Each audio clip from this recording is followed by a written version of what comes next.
मैं क्या लोगों से पूछता हूँ कि आप हनुमान चालीसा, अजी मैं तो हनुमान चालीसा 10 साल से पढ़ रहा हूँ। मैं पूछता हूँ कैसे पढ़ते हो भैया, कई किताब लेकर बैठो। मैं कि ये नोवेल नहीं है, आपका समर्पण नहीं है, आपका सम्मान नहीं है भगवान के प्रति। जब आप किसी हनुमान चालीसा को पढ़ने बैठते हैं, अपने आगे एक चौकी रखें, उस पर एक लाल कपड़ा बिछाएं, एक जल का लोटा रखें, एक जोत रखें, और जिस उद्देश्य से आप हनुमान चालीसा पढ़ रहे हैं, पानी में थोड़े अक्षत लेके वो संकल्प लें। तो हमें हनुमान जी की साधना करनी चाहिए और एक नियम बना लेना चाहिए, मंगलवार को, शनिवार को हमें हनुमान चालीसा का पाठ करना चाहिए। जिस तरह से चींटी चढ़ती है गिरती है, चढ़ती है गिरती है, लेकिन चढ़ना नहीं भूलती, इसी तरह से आपको प्रयास में लगातार निरंतर लगे रहो।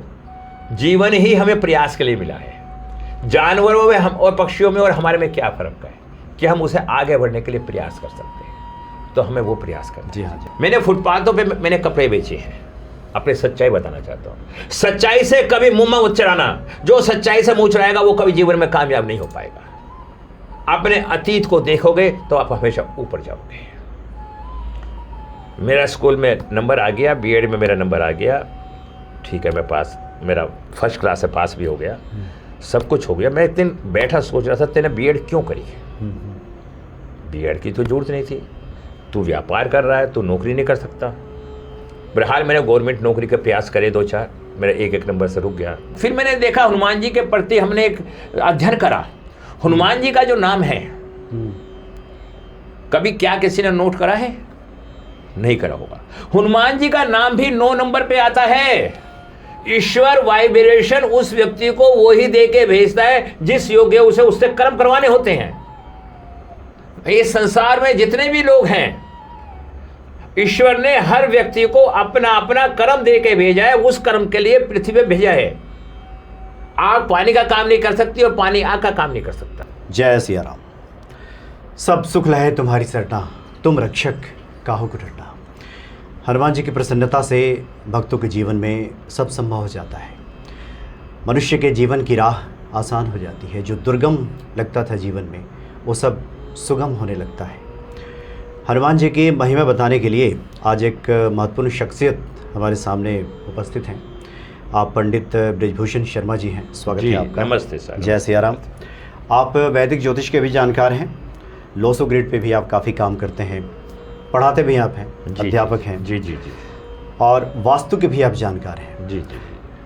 सबसे पहले, चूँकि अभी आपसे बात हो रही थी तो आपने बताया कि हनुमान जी की महिमा तो हम आपसे जानेंगे ही, लेकिन पहले यही आपसे जानते हैं कि आपने कहा कि प्रत्येक व्यक्ति का जो नाम है, जैसे मेरा नाम मनोज भारद्वाज है, जी जी, आपका नाम पंडित बृजभूषण शर्मा है, जी जी जी, किसी का राम है, किसी का कृष्ण है, किसी का सोहन है, किसी का मोहन है। जी जी। तो ये जो नाम है, ये भी क्या कोई विशेष असर रखता है क्या व्यक्ति के जीवन में? विशेष अच्छा। नहीं, व्यक्ति के जीवन के महत्वपूर्ण शब्द ही हैं।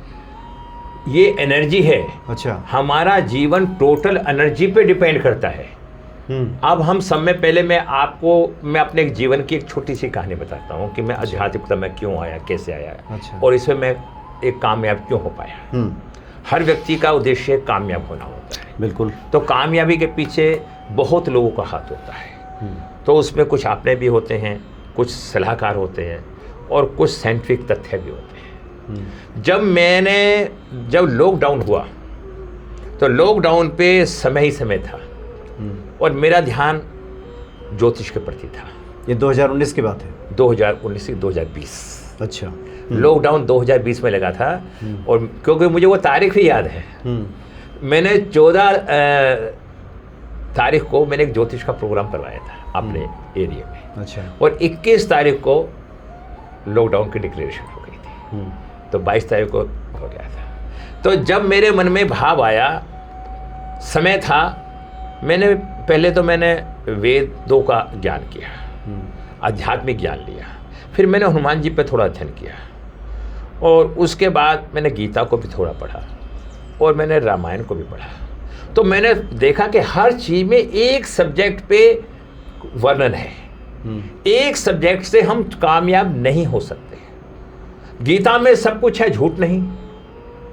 गीता और स्वर्ग में सब कुछ है, मौत नहीं। कलयुग में सब कुछ है पर संतोष नहीं।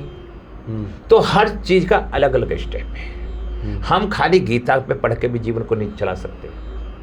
हमें जीवन को चलाने के लिए, दिनचर्या को मेंटेन करने के लिए सब साधनों को जोड़ के, जिस तरह से एक 5 उंगली होती है, अब 5 उंगली एक एक उंगली कहलाती है, और जब हम 5 उंगलियों को जोड़ लेते हैं तो मुट्ठी बन जाती है। ऐसे ही हम सब ज्ञानों में से निष्कर्ष निकाल के आधार बना ले तो हम स्तंभ बन जाते हैं और एक महान शक्ति के रूप में बन जाते हैं। मेरा ये अपना अनुभव है। अच्छा। अगर आप लोग को पसंद आए तो बहुत अच्छी बात है। बात आई नाम की। मैंने उस दौरान चैनल चालू करा आपने।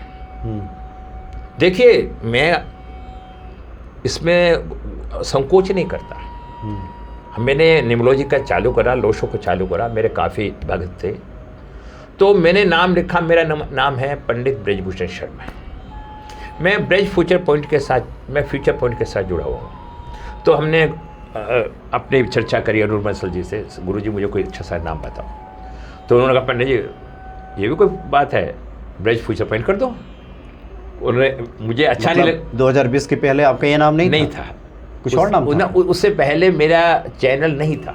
मेरा चैनल 2020 के बाद ही बना है। अच्छा। मेरा व्यक्ति, तो आपका नाम तो यही था ना? मेरा नाम ब्रजभूषण शर्मा था। अच्छा। चैनल का नाम रखना था। अच्छा। जब मैंने उनसे पूछा तो उन्होंने कहा पंडित जी ज़्यादा चक्कर मत, ब्रज फ्यूचर पॉइंट। मैंने कहा सर आपका फ्यूचर पॉइंट है, आपको अच्छा नहीं लगेगा, सपोज करो मैं आपके नाम से जुड़ूंगा। कह शर्मा जी क्या फ़र्क पड़ता है इन बातों से। हमने ब्रज फ्यूचर पॉइंट का नाम लिख दिया, BRIJBHUSHEN। तो मैंने नाम लिखा, अपना चैनल बनाया। मेरा बच्चा इंजीनियर है, बीटेक कर रखी है, उसने मेरा चैनल बना दिया। मुझे नहीं आता ये काम करना, मैं बहुत साफ बोल रहा हूँ। तो मेरे ही एक शिष्य ने कहा पंडित जी आप चैनल का नाम बदलो। मुझे इतना ज्ञान नहीं था जब तक। मैंने कहा क्यों, ऐसा क्यों? कि ये जो नाम आ रहा है आपका 8 नंबर पे आ रहा है। 8 नंबर शनि का होता है और शनि के कार्य शनि शनि होते हैं। तो मेरे दिमाग में बात आई, अच्छा, कि हाँ भी बात सही कह रहा है। तो उन्होंने कहा आप डबल बी है ना, डबल बी कर दो, आपका 9 नंबर पे आ जाएगा, हनुमान जी के नाम पे आ जाएगा और आप जीवन में गति बहुत तेजी से पकड़ोगे। फिर मैंने देखा हनुमान जी के प्रति हमने एक अध्ययन करा। हनुमान जी का जो नाम है, कभी क्या किसी ने नोट करा है? नहीं करा होगा। हनुमान जी का नाम भी 9 नंबर पे आता है। ईश्वर वाइब्रेशन उस व्यक्ति को वो ही दे के भेजता है जिस योग्य उसे उससे कर्म करवाने होते हैं। इस संसार में जितने भी लोग हैं, ईश्वर ने हर व्यक्ति को अपना अपना कर्म दे के भेजा है। उस कर्म के लिए पृथ्वी पे भेजा है। आग पानी का काम नहीं कर सकती और पानी आग का काम नहीं कर सकता। इसलिए हर व्यक्ति एक दूसरे का काम नहीं कर सकता। जब मैंने पढ़ा और अध्ययन करा हनुमान जी का नाम, अरे क्या कमाल की बात, हम कल्पना भी नहीं कर सकते। 9 नंबर पे आ रहा है, मंगल पे आ रहा है। फिर हमने और थोड़ी सी बारीकी में आए, हमने सीता जी का नाम की चर्चा करी। सीता जी का नाम भी 9 नंबर पे। पृथ्वी की बेटी है, सबको पता है, और पृथ्वी का कारक कौन है? मंगल है। और आपने देखा होगा पूरी महाभारत के अंदर हनुमान जी सीता जी के साथ जुड़ी रहीं। सीता जी को बचाने के लिए भी हनुमान जी गए, लंका जी को जलाने में भी हनुमान जी ने कार्य किया। क्यों? क्योंकि एक वाइब्रेशन दूसरी वाइब्रेशन से मिलती है। वो काम राम जी के, सेना के और व्यक्ति भी तो कर सकते थे, लेकिन ये काम हनुमान जी ने क्यों किया? क्योंकि उनकी एनर्जी दोनों की मिल गई। 9 नंबर था तो उन दोनों की एनर्जी को उन्हें काम करने में आनंद आया और उन्हें अच्छा लगा। हनुमान जी के लिए मैं बताना चाहता हूँ।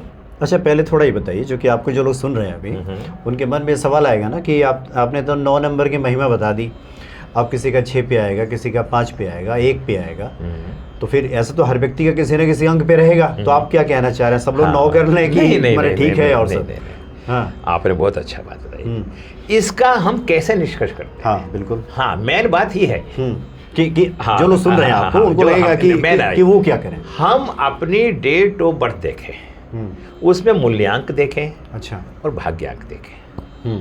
मूल्यांक और भाग्यांक के आधार पे हमें अपना नाम का नंबर होना चाहिए। जैसे मूल्यांक का मतलब हो गया कि जो आपका डेट ऑफ बर्थ, हाँ, जैसे जो हमारी डेट ऑफ बर्थ है 1 से लेके 31 के बीच में जो है टोटल 1 नंबर पे लिया है। अच्छा, और जो डेट ऑफ बर्थ का टोटल है वो हमारा भाग्यांक।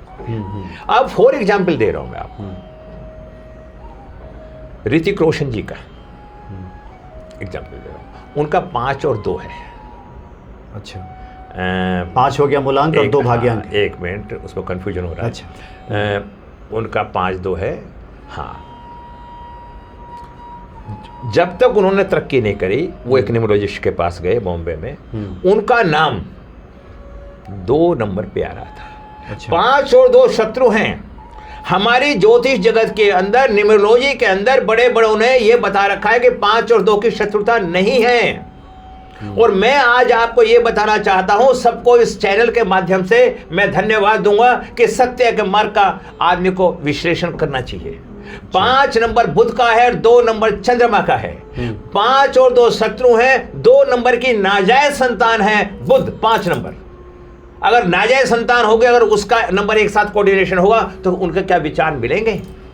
अच्छा, कोई भी नाजायज बाप हो और उसका बेटा बैठा हो तो क्या उसका विचार मिल सकते हैं संसार के अंदर? आप मुझे बताइए, मैं आपसे पूछ रहा हूं। तो 5 और 2 का कोऑर्डिनेशन नहीं बनेगा, तो यहां पे हमें 7 नंबर लाना पड़ेगा या हमें 1 नंबर लाना पड़ेगा। अच्छा, या तो केतु लाए या फिर सूर्य लाए, क्योंकि 1 की शत्रुता नहीं है और 7 की शत्रुता नहीं है। हमें उनकी वो मित्रता और शत्रुता देखनी पड़ेगी, उस आधार पे हम नंबरों को लाएंगे। वो तो हनुमान जी का 9 नंबर है, इसलिए हनुमान जी के हमने 9 नंबर की चर्चा करी। अब बात आती है किसी की कुंडली में 1 और 8, 1 सूर्य का 8 शनि का है, आ जाता है, तो उनका स्वास्थ्य तो ठीक रहेगा। अच्छा। लेकिन उनके बच्चों के साथ उनकी नहीं बनेगी। या तो पिता पुत्र में से किसी का देहांत हो जाएगा, या पिता ऊपर होगा बेटा नीचे होगा, मतभेद रहेगा। मतभेद रहेंगे। अगर वो जुड़ के चलेंगे तो उनका घर में विस्फोट हो जाएगा, विवाद हो जाएगा, कोई हादसा हो जाएगा। तो ऐसी स्थिति के अंदर हमें अपने को ठीक कर लेना चाहिए।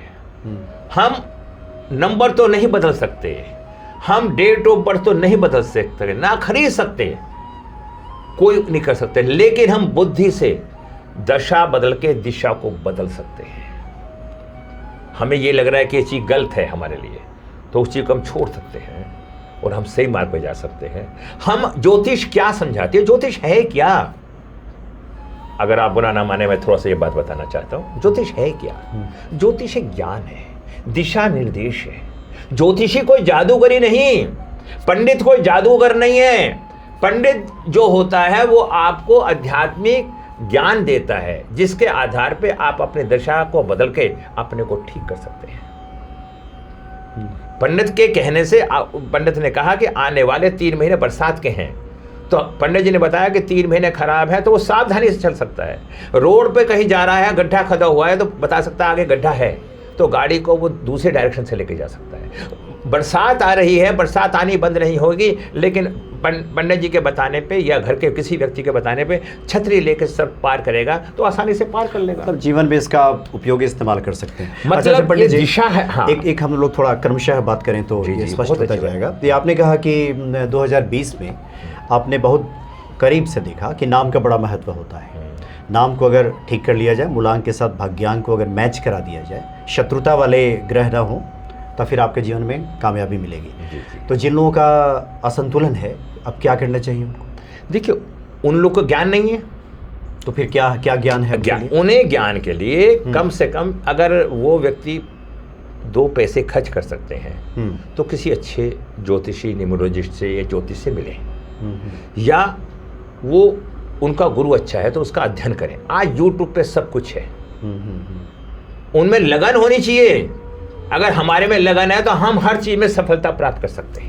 अच्छा पंडित जी, जो लोग आपको सुन रहे हैं, एक और सवाल जो कि मेरे मन में आ रहा है कि 2000 में आपने ये जाना नाम के महत्व को।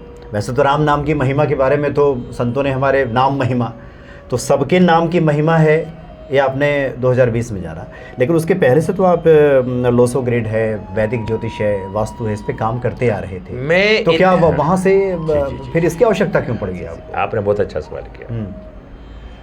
सर, मैं उससे पहले जो अध्ययन कर रहा था तो मेरी दशा ठीक नहीं थी। अच्छा। मैं शायद लोगों को नहीं पता मेरे बारे में, मैं व्यक्तिगत बात मुझे बतानी भी नहीं चाहिए, लेकिन मुझे बताने में संकोच भी नहीं होता। मेरा जन्म 1964 का है। अच्छा। और जब मैं 7 साल की उम्र में था, 7 साल की, मेरा एक बहुत भयंकर एक्सीडेंट हो गया था, मैं मेरी पोजीशन मरने की हो गई थी।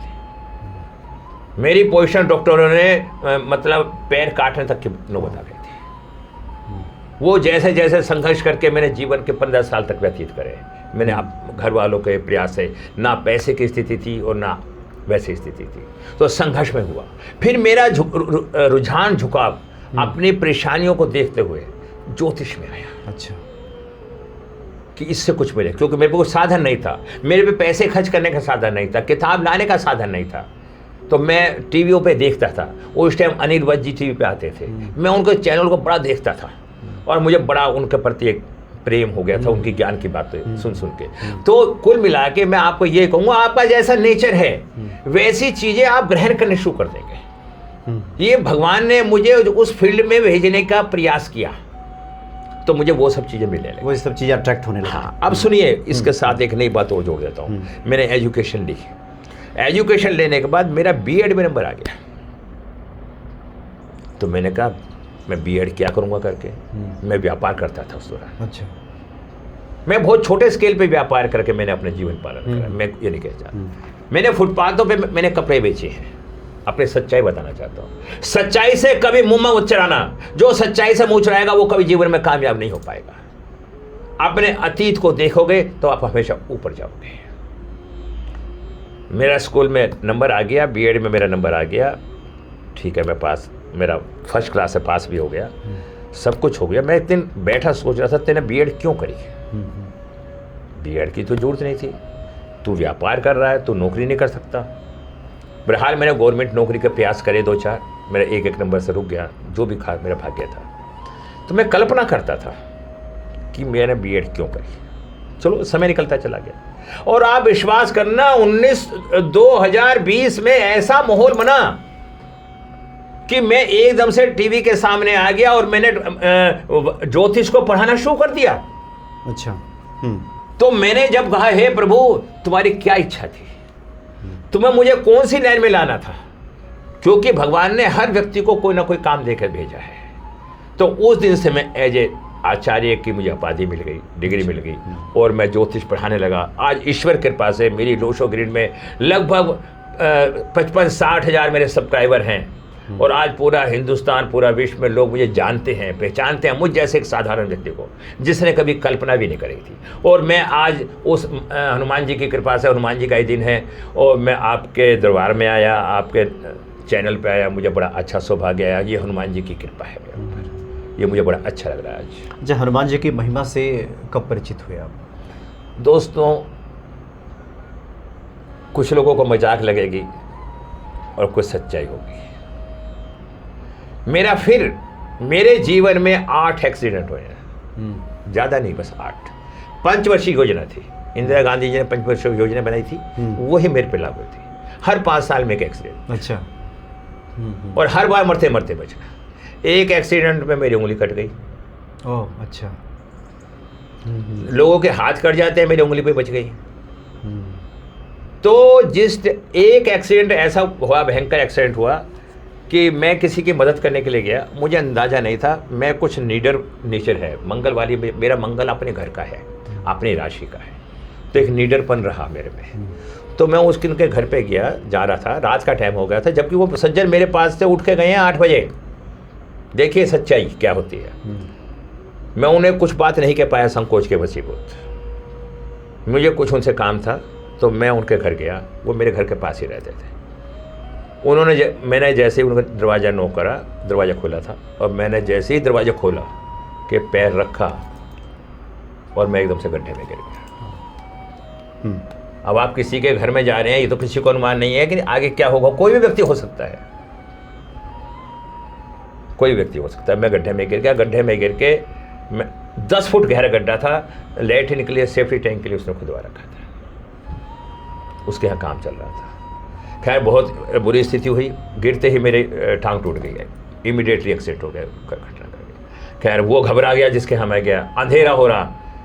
फिर वो कह रहे कैसे करे, मैंने कहा मैं बता रहा हूँ कैसे निकालना है। 10 फुट गहरे गड्ढे में कोई गिर जाए, उसे निकालने के लिए अब आदमी तो निकल नहीं कर सकता ना, और मैं उठ नहीं सकता। मैंने उन्हें सलाह दी कि आप एक, पहले खाट होती थी, 4 पाई होती थी, अब अब तो बेड होने लगे। 4 रस्सी बांध के उन्होंने मुझे उसके अंदर घेरा, उन्हें बुलाया, मोहल्ले पड़ोस के सब आ गए। मैं उस पे जैसे तैसे, मुझे मालूम हो गया मेरी टांग टूट गई, क्योंकि मेरी जो टांग का हिस्सा था जो एक दीवार बन रही थी उसको ऊपर लगा, तो कड़ाक वहीं आवाज़ आ गई थी। जैसे तैसे मैं उस पर आया और उन्होंने मुझे ऊपर खींचा। फिर वो डॉक्टर के पास लेके गए और डॉक्टर से, वहाँ डॉक्टर के पास ले जाना था।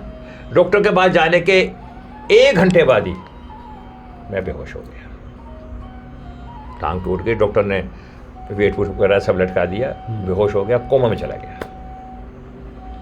चारों तरफ शहर में मिलने जुलने वालों में चर्चा हो गई कि भाई डॉक्टर, फिर मेरठ में एक एम प्रकाश हॉस्पिटल है जिसका नाम था उस टाइम, अब भी नाम है, सब में महंगा था, उसमें लेके गए।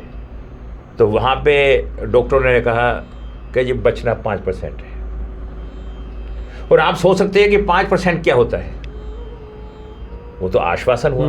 उन्होंने कहा दिमाग में क्लाउड आ गए, जो गिरा हूँ, जो मेरे जो सिर लगा, तो दीवार में सिर लगने से मेरे क्लाउड आ गए और इनका बचना मुश्किल है। तो उन्होंने मुझे अपने हिसाब से देते रहे। तो उस दौरान जो आपकी बात आई, जिसके लिए मुझे इतनी बातें बताने लगी, उस दौरान मुझे सपने बहुत आते थे। अच्छा।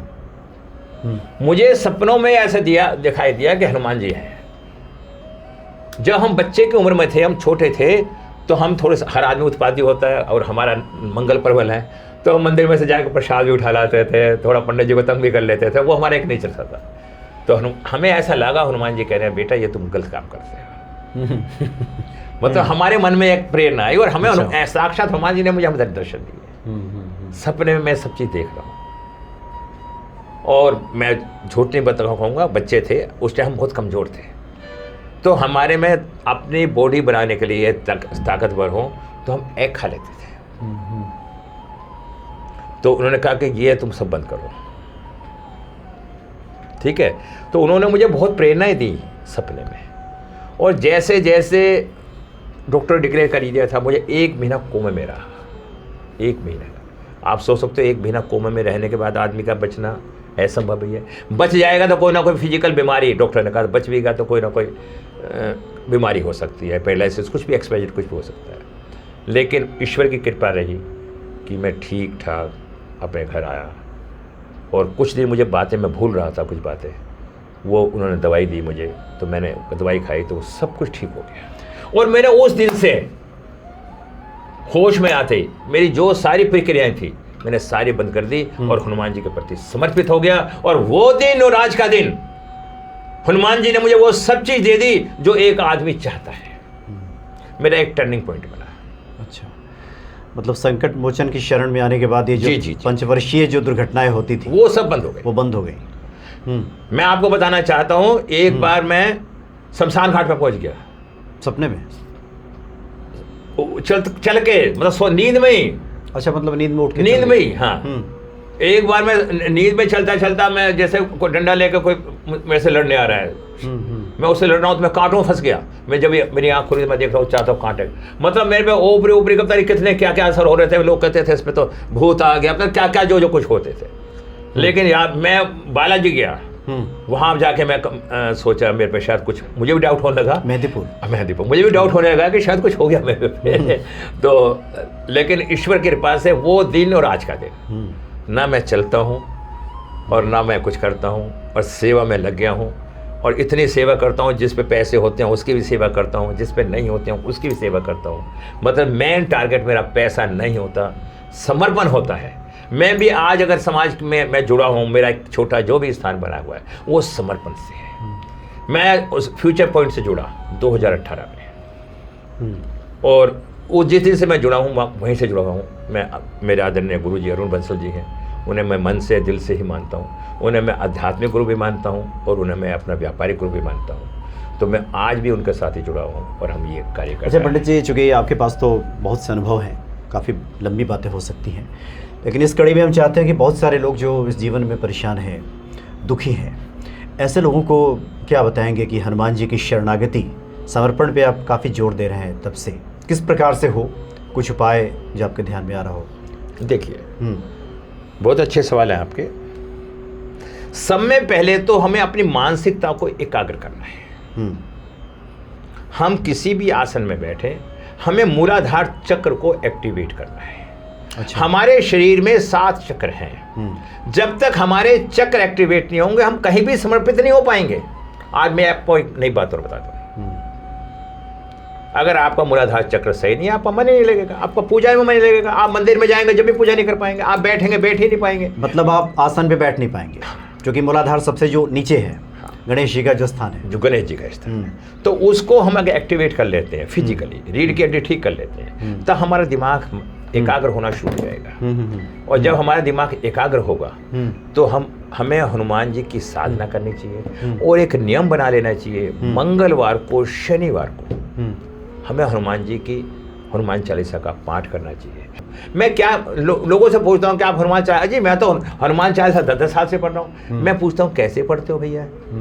कई किताब लेकर बैठो। मैं कि ये नोवेल नहीं है, आपका समर्पण नहीं है, आपका सम्मान नहीं है भगवान के प्रति। जब आप किसी हनुमान चालीसा को पढ़ने बैठते हैं, अपने आगे एक चौकी रखें, उस पर एक लाल कपड़ा बिछाएं, एक जल का लोटा रखें, एक जोत रखें, और जिस उद्देश्य से आप हनुमान चालीसा पढ़ रहे हैं, पानी में थोड़े अक्षत लेके वो संकल्प लें, हे प्रभु मेरी इस चीज की रक्षा करना। अब आप एक किताब पढ़ रहे हो, हनुमान जी को क्या पता तुम किस लिए किताब पढ़ रहे हो? वो तो एक नोवेल पढ़ना हो गया। अक्सर लोग ऐसा करते हैं। अगर ऐसा करके अगरबत्ती जलाएं या जोत जलाएं, हनुमान चालीसा का पाठ पढ़ें, धरती को अपने शीश करें, उस जल को भगवान किसी गमले में चढ़ा दें, भगवान पे चढ़ाएं और प्रसाद बांटें। हम हर अनुष्ठान के बाद, हर प्रोग्राम के बाद, हमारी एक देसी भाषा में एक दावत होती है ना, एक अनुष्ठान के बाद एक भंडारा होता है ना। हम 1-2 लाख रुपए नहीं खर्च पा रहे, प्रतिदिन नहीं खर्च कर सकते, प्रति हफ्ते नहीं कर सकते, तो हम थोड़ा सा बूंदी का प्रसाद तो बांट सकते हैं ना। हनुमान जी को मीठा प्यारा है ना, मीठे से संबंध होता है हनुमान जी का। तो मीठे में अगर आप बूंदी भी नहीं है, आप मिश्री बांट दें, गुड़ बांट दें, कुछ भी प्रसाद जरूर बांटें। ऐसा करके देखिए, आप 21 हफ्ते ये प्रोग्राम कर देखिए, आप पे बड़ी से बड़ी समस्या ऑटोमेटिक हल हो जाएगी। आप पे कितना भी कर्जा हो वो धीरे धीरे उतरना शुरू हो जाएगा। मेरे पे कल ही एक सज्जन का फोन आया था, मैंने उन्हें कुछ बताया था, तो उन्होंने कहा हाँ जी धीरे धीरे उतरने सा शुरू हो गया। तो कोई भी काम एकदम से नहीं होगा। पंडित कोई जादूगर नहीं है कि 1 मिनट में आपकी छड़ी घुमा के आपको रास्ता साफ कर दे। कर्म तो आपको ही करना है, ये ध्यान रखिए। पंडित आपको बता रहा है, कर्म आपको करना है, आपके अनुशासन से, आपके कर्म से, आपके प्रयास से, आपके त्याग से। जब तक आपके जीवन में त्याग नहीं है, सब में पहले एक और बात मैं बताना चाहूंगा आम आदमी को, कि नकारात्मक सोच को खत्म करें। जब हमारा उस बात से कोई संपर्क में नहीं है फिर भी हम पंगे लेते हैं, जब तक हमारे सोच में परिवर्तन नहीं आएगा, जब तक हमारा भला नहीं हो सकता, चाहे हम कितनी हनुमान चालीसा पढ़ लें या कितना भी कुछ कर लें। नकारात्मक सोच का मतलब है राक्षस, और हनुमान जी राक्षसों के विरोधी थे। तो जब थे हैं और कलयुग में प्रत्यक्ष दिखाई देते, जिनकी नकारात्मक सोच है, ज्यादा तेज बुद्धि वाले व्यक्ति जीवन में कभी कामयाब नहीं होते। हमेशा साधारण, सिंपल, समर्पण वाला व्यक्ति बलवान भी बनता है, ताकतवर भी बनता है और धनवान भी बनता है। मेरा व्यक्तिगत अनुभव। जी जी, यानी चतुराई छोड़ दें, चतुराई छोड़, आप समर्पित भाव से रहें। अच्छा पंडित जी, जब कोई मिलता है आपसे कि जीवन में परेशानियां हैं, आपने खुद कहा कि बहुत सारी चीज़ें मिलकर के एक निष्कर्ष पे व्यक्ति पहुंचता है, वो चीज़ें काम करती हैं। अब आप वास्तु के भी जानकार हैं, लोशो ग्रिड भी जानते हैं, आप हनुमान जी की भक्ति की बात तो बता ही रहे हैं, वास्तु भी जानते हैं, वैदिक हैं, पढ़ाते भी हैं। कोई मिलता है तो सबसे पहले क्या देखते हैं आपकी? सबके लिए अलग अलग ट्रीटमेंट है कि सबकी वास्तु भी ठीक करा लो, वैदिक भी दिखा लो, वो भी ठीक कर लो, उसमें क्या बताते हैं? बहुत अच्छी बात पूछ रहे हैं आप, भी काफी एक्सपीरियंस होल्डर हैं। ऐसा कोई व्यक्ति नहीं जो परेशान ना हो, और ऐसी कोई परेशानी नहीं जिसका कोई समाधान ना हो। जितनी संसार में शक्ल है उतनी ही संसार में अकल है। तो हर व्यक्ति का अपना अपना बोलने का, सोचने का तरीका अलग अलग होता है। अब जो व्यक्ति आया, जैसे हमने बताया हमारे 9 ग्रह हैं। अच्छा, हम हनुमान जी के भक्त हैं, मानना चाहिए, लेकिन आपके परिवार में सारे व्यक्ति हैं, आपको इज्जत तो सबकी करनी पड़ेगी। बिल्कुल। आपका भाई अपना काम कर रहा है, माँ बहन अपना काम कर रही है, पत्नी अपना काम कर रही है, बच्चे अपना काम कर रहे हैं। कोई यूँ थोड़ा है कि आपके पिता ही सब कुछ है। नहीं, वैदिक पूजा पाठ में नवग्रह शादी तो कराई ही जाती है पूजा में। हाँ। जो मैं बताना चाह रहा हूँ, एक व्यक्ति आया, उसका हमारे कई तरीके हैं उससे सवाल पूछने के। हम कहते हैं बैठो, बैठ के हम कहते हैं आप 1 से लेकर 9 नंबर के बीच में कोई शब्द बोलो।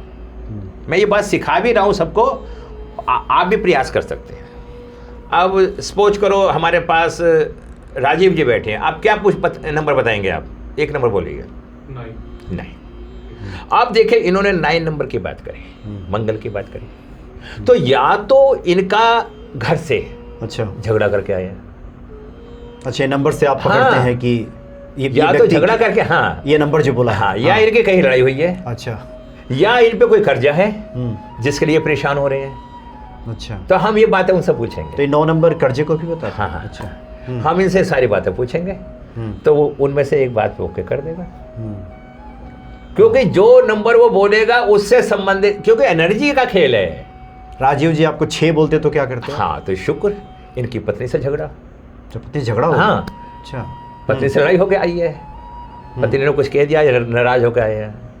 अच्छा, आए हैं तो परेशानी लेके ही आए हैं। परेशानी आए हैं तो पत्नी से संबंधित, मतलब फीमेल से संबंधित समस्या है, मतलब वो परेशानी वाला। आपने जो कहना बता, मैं आपकी बातों को समझ रहा हूँ, आप भी काफी समझदार हैं। आप भी कोई नंबर बताइए मुझे आज। हाँ। मैं आपका भी जानना चाहता हूँ कि आज आपके, चलिए हम 3 बताते हैं। हाँ, आज आपका जो उद्देश्य था ज्ञान की चर्चा का था, मुझे हाँ ना में जवाब देना। हाँ हाँ बिल्कुल था। और 3 नंबर किसका है? गुरु का।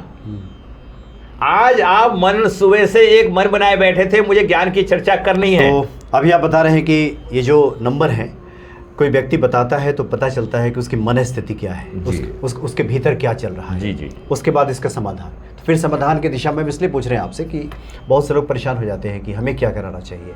वास्तु ठीक करा लें, कि हम कुंडली दिखा लें, कि उपाय कर लें, तो ऐसे लोगों को क्या मैसेज होगा आपका? देखिए, समय पहले हमें कुंडली दिखाने से बहुत कुछ मालूम हो जाता है कि हमारे कितने ग्रह अनुकूल हैं और कितने प्रतिकूल हैं। जब व्यक्ति का जन्म होता है, जो डेट ऑफ बर्थ उसे मिलती है, वो ना तो हम खरीद सकते हैं, ना हम बेच सकते हैं, ना कहीं से ला सकते हैं। वो हमारा पिछले जन्मों का लेखा जोखा होता है। जो नंबर हमारी कुंडली में हैं, हमारी डेट ऑफ बर्थ में हैं, वो पॉजिटिव नंबर है, और जो नंबर नहीं है वो नेगेटिव है। आप समझे? आप पॉजिटिव नेगेटिव का तो यहीं से आइडिया हो गया। अगर आपने कुंडली बनवा ली तो आपको उसमें मालूम हो जाएगा लगन का मालिक कौन है, शत्रु कौन है, मित्र कौन है। जो शत्रु ग्रह हैं, जो नुकसान कर रहे हैं, हमें उनके उपाय करने चाहिए। क्योंकि जो ग्रह हमारा खराब है, एनर्जी खराब नहीं हुआ करती, वो एनर्जी के हम खराब के आभोश में आ गए। जैसे गर्मी बहुत हो रही है और हम गर्मी में निकल गए तो हमें हाइड्रेट गर्मी लग जाएगी ना, तो हम उसका इलाज क्या करेंगे? एसी में रहेंगे, गर्मी से बचेंगे, ठंडा पानी पिएंगे, कुछ भी कार्य करेंगे। तो ऐसे ही यदि सूर्य ग्रह खाएं, क्या मैं आपको 9 के 9 ग्रह बता देता हूँ। 1 नंबर सूर्य का, 2 नंबर चंद्रमा का, 3 नंबर गुरु का, 4 नंबर राहु का, 5 नंबर बुध का, 6 नंबर शुक्र का, 7 नंबर केतु का, 8 नंबर शनि का, 9 नंबर मंगल का। अब इन नंबरों से आपकी प्रतिष्ठा होगी कौन सा ग्रह कैसा है। जैसे कर्क लगन है तो कर्क लगन का स्वामी चंद्रमा होता है, तो वो व्यक्ति सौम्य स्वभाव का होगा, शांत प्रिय होगा। अब आप एक सज्जनों को कह लेंगे तुम शांत हो जाओ, शांत हो जाओ, शांत कैसे हो जाएगा? जब उसके नेचर के अंदर जो प्रकृति ने जो चीज दी है उसे, क्या आप उसे बदल सकते हैं? जवाब दीजिए मुझे। आप नहीं बदल सकते ना। हाँ, बदलने का प्रयास करके कुछ ठीक कर सकता है।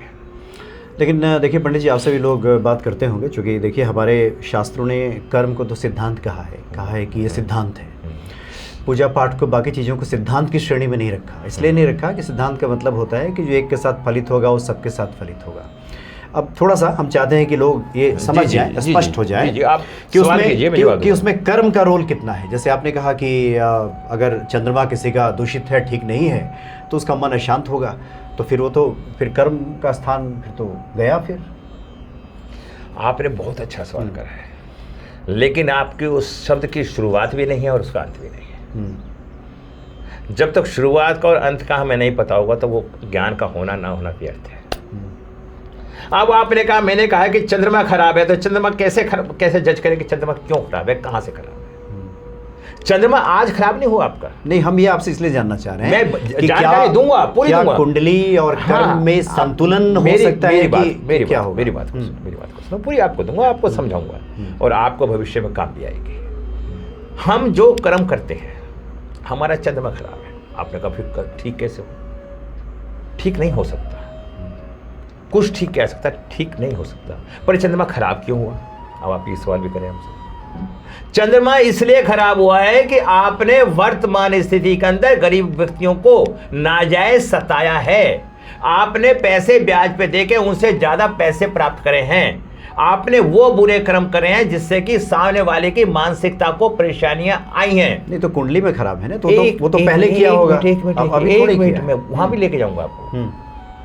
अब हम ये सारी बातें आज हुई हमारे साथ, तो अगले जन्म में फिर वो हमारा खराब हो गया। मतलब पहले किया है ना उसने। हाँ। इस बार तो नहीं किया कर्म ही हमारा, जो कर्म से हमारे भाग्य का निर्माण होता है, कर्म से ही हमारे ग्रह का निर्माण होता है। जब कर्म खराब थे तो हमारी कुंडली में चंद्रमा नीच होकर इसलिए आया है। वो तो आ गया, लेकिन जीवन तो इसलिए मिला है ना पंडित जी कि कर्म करके इसको सुधारा जाए। हाँ। तो मतलब है कि नहीं संभावना? इसलिए संभावना है। देखिए, इसलिए हम आपसे पूछ रहे हैं ना कि बहुत से लोग, अब जैसे मान लीजिए कोई अपनी पत्नी झगड़ा करे, कहे कि अरे मेरी क्या गलती है, हमसे तो ग्रहों ने करा दिया, हमारा तो इसमें कुछ था नहीं, मेरी तो कोई गलती नहीं है। तो उसको तो पुलिस छोड़ेगी नहीं, फिर कहेगी कि नहीं, ग्रह को थोड़ी पकड़ेगी, पुलिस नहीं छोड़ेगी ना। हाँ। झगड़ा कर दिया। अब वो ही व्यक्ति जिसने झगड़ा करा, पुलिस के पैर पकड़ ले, पत्नी के पैर पकड़ ले, पिता के पैर पकड़ ले, समर्पण कर दे, हनुमान जी के शरण में चला जाए, उसका कल्याण हो जाएगा। मतलब आप ये कह रहे हैं कि कर्म से भाग्य बनता है, अच्छे आचरण से, पूजा पाठ से उसको ठीक कर सकते हैं। बस हम यही जानना चाह रहे थे आपसे कि जो सुने वो कर लें। करें। पूजा पाठ करने से हमारी मानसिकता ठीक होती है। जब हमारा दिमाग और मानसिकता हमारी ठीक होती है तो हम गलत रास्ते पे नहीं जाते हैं। जितने बुरे कर्म होते हैं गलत रास्ते पे जाने से होते हैं ना। और गलत रास्ता कहाँ से बनता है? दिमाग से। चंद्रमा क्या है? मन। मेरा व्यक्तिगत अनुभव है, जिन व्यक्तियों का 6, 8वें, 12वें चंद्रमा बैठा होता है वो परेशान होते हैं, महत्वाकांक्षी होती हैं, और उनके अंदर डिप्रेशन की शिकायत बनी रहती है। वो 100 करोड़ का मालिक बनने की कल्पनाएं करते हैं। खाने के लिए पैसा नहीं, क्वेश्चन आता है मैं 100 करोड़ का मालिक बन जाऊंगा। मतलब उनके महत्वाकांक्षा काल्पनिक। चंद्रमा खराब है, कल्पना, मैं राजा बन सकता हूँ उसमें। जिसको कहते हैं कपोल कल्पना। हाँ, जिसका रियलिटी से कोई लेना देना नहीं है। चंद्रमा खराब होने पे हमारे मन में ये भाव जाता है। अच्छा, मतलब तथ्य से अलग। अब ये देखिए, हमारी आपकी 5 साल से बात हो रही है। हम 5 साल में आज आपके पास आए। अगर हमारे मन में कोई कल्पना होती तो हम पहले प्रयास भी कर सकते थे। संजोग आज था, समय आज था। गलत तो नहीं कहा? जी हाँ जी, बिल्कुल। और हम हमने तो इसलिए कर्म हमने आज किया तो उसका फल आज मिल रहा है हमें। आज हम आपके चैनल पे बैठे, तो कर्म करने से बैठे हैं ना। अगर हम आते ही नहीं तो हम क्या बैठ पाते यहाँ पे? जी जी। अच्छा पंडित जी, आज की कड़ी में हम एक आखिरी जिज्ञासा आपके सामने रखते हैं कि आपके जीवन में जो इस तरह की ऊंच नीच की स्थिति आती है, उतार चढ़ाव जब आता है, तो ऐसे में आप क्या करते हैं? और जो लोग परेशान हैं और कहते हैं कि पूजा तो हम कर रहे हैं, फलित नहीं हो रहा है, वो चुप कहाँ करते हैं? उनका पूजा के प्रति समर्पण नहीं होता, दिखावा होता है। अच्छा, नंबर 1। पूजा, हनुमान जी की आरती करना पूजा नहीं है, ये तो भोग लगाना है लास्ट का। कलयुग नाम अधारा। कलयुग में जब तक नाम का जप नहीं होगा पूजा सफल नहीं होगी। अब कितने लोग पूजा कर पाते हैं? कितने लोग नाम का जप करते हैं? मंदिर में जाएंगे, हनुमान जी को प्रसाद तो बांट के आएंगे, लेकिन हनुमान मतलब वहां पे हनुमान चालीसा पढ़ के नहीं आएंगे। दूसरा, मंदिर में जाएंगे, आजकल क्या ट्रेंड परंपरा है, 1 किलो लड्डू का डब्बा लेंगे, पंडित जी प्रसाद बांट दो, पंडित जी 2 लड्डू 1 लड्डू जो भी भगवान जी को चढ़ा देंगे, और डब्बू लाएंगे, 1 लड्डू या 2 लड्डू वो बांट देंगे, और घर लाएंगे, घर ला के चाय के साथ लड्डू आराम से खाएंगे। तो क्या पूजा है ये? मतलब बांटते हैं उधर पूरा। मतलब प्रसाद को आपने लिया क्यों है? पब्लिक को, समाज को बांटने के लिए। घर में जमा करके मत खाइए। मतलब आज ना ये माहौल बना हुआ है, तो अगर हम इन चीज़ों को बदलेंगे तो हमारा सुधार होगा ना। नहीं, शुरू में ही आपने कहा कि त्याग की भावना मतलब रहनी चाहिए जब तक आपके आप भीतर। में त्याग की भावना नहीं है, किसी भी फील्ड में हो, वो सुखी रह ही नहीं सकता। जब देने का, अब मैं आप एक बहुत छोटी बात हूँ, आपको टॉयलेट आ रहा है, आप टॉयलेट पे नहीं जाएं तो क्या आप काम कर पाएंगे? और आप टॉयलेट में आए, छोड़ना, पेशाब आपने करा, छोड़ दिया, तो आपको कितनी शांति होगी? मैंने समस्या के समाधान होगा तब भक्ति होगी, ये कह रहे हैं आप। अब आपने जैसे जितने बैठे हैं, अब आप मतलब प्रेशर आपका बना हुआ है, तो क्या भक्ति कर लोगे? मन को जब तक शांत चित्त नहीं करेंगे, इस एग्जाम्पल के पीछे मेरा है, त्याग करके आनंद आता है ना, त्याग करके आनंद आता है ना, तो मेरा मतलब समस्या का समाधान होगा तब भक्ति होगी। अब कुछ लोग कहेंगे पंडित जी हमें तो पहले घर बनवाना है, पैसा है नहीं, तो पहले बन जाए तो भक्ति करेंगे। वो तो सौदा कर रहे हैं, वो भक्ति थोड़ा कर रहे हैं। तो क्या है इसमें प्रेशर है ना? नहीं, उसमें नहीं, घर नहीं है, नहीं घर प्रेशर है, बिल्कुल सही कहा। अच्छा। तो फिर भगवान से प्रेशर क्यों कर रहे हैं? अपने परिवार से प्रेशर करें। भगवान तो निराकार है, वो तो भाव है। भगवान भक्ति के लिए थोड़ा कह रहा है। मकान का संबंध भक्ति से नहीं है, आपके कर्म से है। आप कर्म कर नहीं रहे, रोज दारू पीते हैं, तो गलत काम करते हैं और पैसा आप लुटाते हैं, तो मकान कहाँ से बन जाएगा? मतलब हमें अपने को सुधारना है। हम सुधरेंगे तो जग सुधरेगा, हम नहीं सुधरेंगे तो हम किसी को सुधार नहीं सकते। जी हाँ, जी हाँ। तो बड़ा आनंद आया। आपकी कहने के तात्पर्य है कि पहले तो आप विश्वास रखें, त्याग का भावना रखें, कर्म जहाँ है वहाँ कर्म तो आपको करना ही होगा, साथ ही समर्पण और विश्वास के साथ ईश्वर में आस्था रखें। अभी मैं आपको एक और ये जो जी बताइए टॉपिक वास्तु को और बताता हूँ। हाँ। अगर नॉर्थ वेस्ट में टॉयलेट है, अगर नॉर्थ वेस्ट के अंदर टॉयलेट है तो उसके परिवार के रिश्ते हमेशा बिगड़े रहेंगे। मतलब अगर गंदगी है, किसी तरह की भी गंदगी है, टॉयलेट से मतलब टॉयलेट से नहीं है, गंदगी से, उत्तर पश्चिम में, नॉर्थ वेस्ट में। और कोई व्यक्ति स्वास्थ्य ठीक नहीं, अक्सर लोग कहते हैं हम बीमार हैं, मेरे घर में माता बीमार है, ये बीमार है, ये हमेशा उनका दक्षिण दिशा में सिर कर दो, कर सोए, तो आप देखना उनका स्वास्थ्य एकदम ठीक हो जाएगा। अच्छा, प्रैक्टिकल मैंने अनुभव करा इस चीज को आजमा के।